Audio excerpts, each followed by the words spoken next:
జనసేన ఆఫీస్కి వచ్చాము. వికలాంగ అమ్మాయిని తీసుకుని వస్తే గులిశెట్టి శ్రీనివాసరావు గారు ఎమ్మెల్యే గారు, తాడేపల్లి ఎమ్మెల్యే గారు ఈ అమ్మాయికి ఒక్క రోజులోనే ఎంబటి సైకిల్ ఇచ్చారు. ఆయనకి మేము రుణపడి పార్టీ తరఫున ఎప్పుడూ ఎల్లకాలం పనిచేస్తాం. జనసేన పార్టీకి మేము రుణపడి ఉంటామని మరీ కోరుచాం. ప్రజల యొక్క ఇబ్బందులు ఏమున్నా పవన్ కళ్యాణ్ గారు ఈ పెట్టిందే పేద ప్రజలను ఆదుకోవడం కోసం. స్పాట్ సెటిల్మెంట్ చేయాలి. ఎవరు ఇబ్బందుల్లో ఉంటే వాళ్ళని మన అధికారాన్ని వాడుకుని మనం ప్రజలు ఏదైతే ఓట్లు వేశారో ఆ అధికారం ప్రజల కోసం వాడాలని మంచి ఉద్దేశంతో ఈ గ్రీవెన్స్ సెల్ పెట్టడం జరిగింది. ప్రతిరోజు కూడా ఒక ఎమ్మెల్యే ఇక్కడ అటెండ్ అవుతాడు.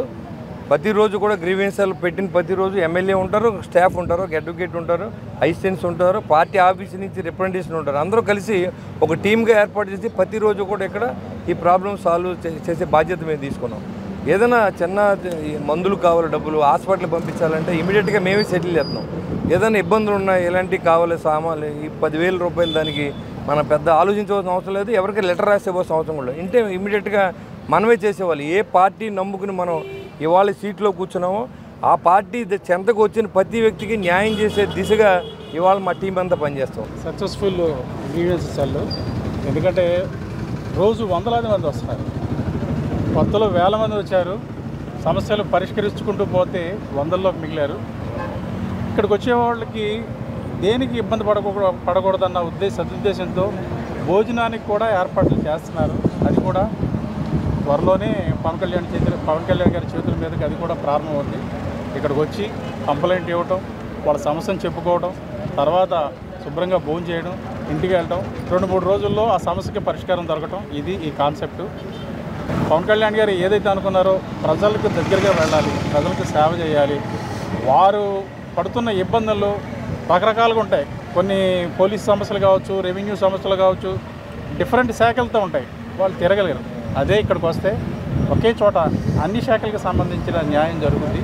సో చాలా సంతృప్తిగా ఇక్కడికి వచ్చేవాళ్ళు తిరిగి వెళ్తున్నారు. ఏంటి సార్, రాష్ట్ర వ్యాప్తంగా అంటే 2 తెలుగు రాష్ట్రాల్లో ఇటు మెగా ఫ్యాన్స్ మధ్య, అల్లు ఫ్యాన్స్ మధ్య ఒక వారైతే నడుస్తుంది కదా. ఏంటి అల్లు అర్జున్ చేసిన కామెంట్స్ మీద మీ అభిప్రాయం ఏంటారు? అసలు అల్లు అర్జున్ ఫ్యాన్ అనేది నాకు తెలీదు. యాక్చువల్గా ఉన్నది మెగా ఫ్యాన్సే.